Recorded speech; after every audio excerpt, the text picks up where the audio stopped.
The Mountain West women's basketball season has reached a pivotal point. In just a few weeks, teams will head to Las Vegas ready to battle it out for the conference title.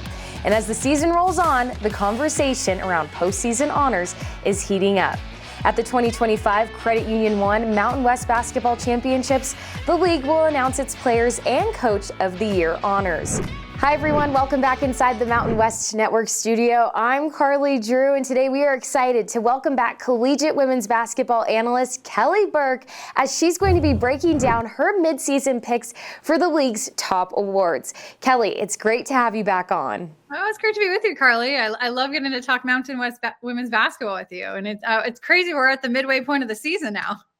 Yeah, Kelly, it's crazy how March is just around the corner. So let's dive right in. At this point in the season, who is your pick for Player of the Year? Yeah, this was such a tough call. I mean, you could literally flip a coin right now, but I have to give the ever so slight advantage to Colorado State's Emma Ronsick, she's also my newcomer of the year pick. But it's literally neck and neck between her and Wyoming's Allison Ferdig, who I got to see in person and was so impressed with.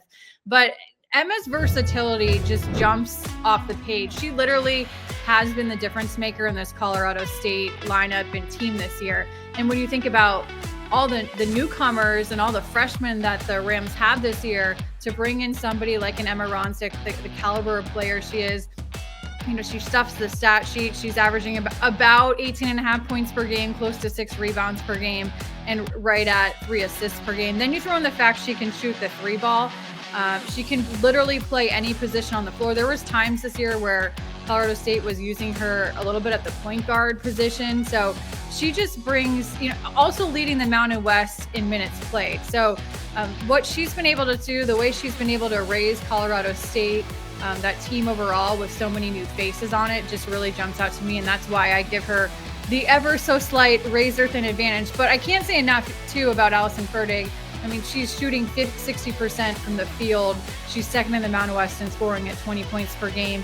And the Cowgirls play through her on the offensive end. So she's been so impactful. And I think the thing that impresses me most about Allison is she's playing close to 40 minutes per game, which for a big of her size is unheard of.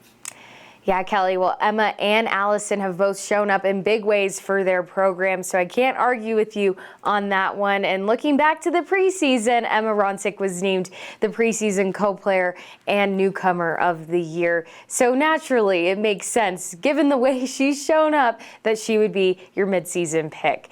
Now let's go over to the defensive player of the year. When it comes to defense, they make all the difference, especially in those really close games. So who do you have your eye on that end of the court? I'm going with, this was another tough call. I'm going with Wyoming's Emily Mellema. Just what she's been able to do. She leads the Mountain West right now in steals per game at 2.6 per game. Again, I had Wyoming a couple weeks ago in person. And here's something about Emily. She's not going to overwhelm you with her quickness or anything, but she just is a high IQ player that anticipates really well. And she's just always in the right position. She's typically guarding the opposing team's best guard or best player. She just the toughness that she brings. That was something that I talked with Coach Ezel about. And it dates all the way back to her growing up on a dairy farm and just some of the day-to-day responsibilities she had growing up on a farm. So I give her, I'm going with her, but Abby Muse and Boise State could certainly be right in the conversation. What she's been able to do throughout her career, just blocking shots, a great rebounder as well, in the Boise State record books in a lot of different defensive categories. But Emily has just taken her game to a new level this year, and she really showed up. You look at who she's guarded throughout this year and the way that she shut down some star players on opposing teams dating all the way back to the non-conference. She's got to be my defensive player of the year pick right now. Yep, Emily Mellema. Kelly, in their game against Boise State, I know she had 4 recorded defensive steals. She was really just going coast to coast with a steal and a score. A great game for Mellema this season. Now let's talk about the freshman of the year. When it comes to your midseason pick, who do you have your eye on, and who has just really made an impact and really rose to the occasion of playing at the collegiate level? This one was so competitive because the freshmen have really made an impact on multiple teams in the conference this year. I look at what freshmen have done at Colorado State, San Diego State, New Mexico has a really good freshman in Joanna Magalesh, Utah State getting good contributions from freshmen right now. So this was a hard one.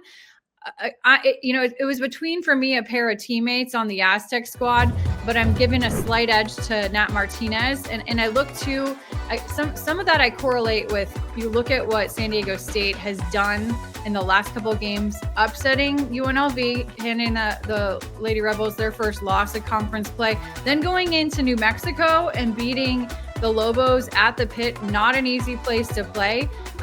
And Nat Martinez has started the last 4 games all of a sudden. So there's a little bit of correlation there.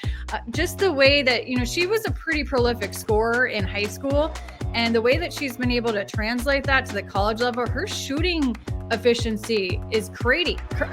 She's shooting 48% from the field and 46% from 3. As a freshman, that takes a lot of moxiness, a lot of confidence in your shot.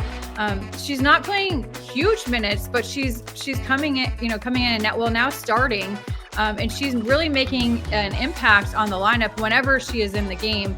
And so she just, for me, narrowly edges out her teammate, Naomi Panganiban, who also has been equally good. Yeah, Kelly, I know the pick for Freshman of the Year was definitely a tricky one, especially when you have so many rookies that are stepping up to the occasion and showing up, starting for their programs even. It's great to see, but even more exciting to see because we know they're just going to grow so much in the league, and we can't wait to see what they do in their collegiate career. Well, moving on, if the season had to end today, we know coaches make such an impact to programs, to teams, everything, the culture even. So if you had to choose today, who would be the coach of the year? I would go with Colorado State's Ryan Williams. And there's certainly a number of coaches that can be in the mix. And, I was talking to Coach Williams a couple of days ago and Coach Bradbury from New Mexico, and he certainly is in the mix for that too. I mean, the coaching in the Mountain West is so good. It has been for a long time, but it's really good this year. The profile of the league overall has just raised a ton from the top to the bottom. But what Coach Williams has done, you think about Colorado State, you lose a generational player like a McKenna Hofschild, who, she's a 4-year starter at point guard. Her assist numbers, crazy assist numbers. And that's a huge blow to your team. And then you look at this roster, there's essentially what is starting right now. I know the lineup has changed throughout the season, but right now you have one returning starter that is starting games in Hannah Ronsick. And then everybody else is newcomers or freshmen to the team. The Rams are starting 2 freshmen. So that jumps off the page to me. You have 8 newcomers to the team, 5 freshmen, a couple freshmen that are making huge impacts. Obviously, bringing in Emma Ronsick helps in a big way, and a couple other really key transfers. But the way, too, that Colorado State has been able to shoot the 3 ball so well, and probably the thing that's most impressive to me is that the Rams are leading the country in turnovers. They only average 9.1 turnovers per game, which is really, really impressive considering all the newcomers on this team. So I think this is one of Coach Williams' best coaching jobs overall. So I would give him that honor right now. And 13 seasons at the helm in the Mountain West Conference. So great to have a coach like him who has been able to just really build off a program, have a solid foundation, and even with the changes of who's starting and taking the chance to have 2 freshmen start this season is truly remarkable. But Kelly, thank you so much for your insight, your expertise. Just so excited to see what's to come. March is just around the corner, so I can't wait to see you in Vegas in the next couple of weeks. Yeah, me too. I'm looking forward to it. It's crazy to think we've got 10 conference games left, and the race, it's neck and neck right now. I mean, anything really can happen. You've got 2 teams right now in Wyoming and Colorado State that are tied for second. UNLV still at the top, but has that 1 loss now. So it could get real interesting. San Diego State is surging all of a sudden. Never going to count out New Mexico after having seen them in person. I still really like their team. So there's a lot of teams that could be in the mix. It's just setting up to be a great last 4 to 5 weeks of the regular season. And we'll just have to watch and wait and see. Thanks again, Kelly.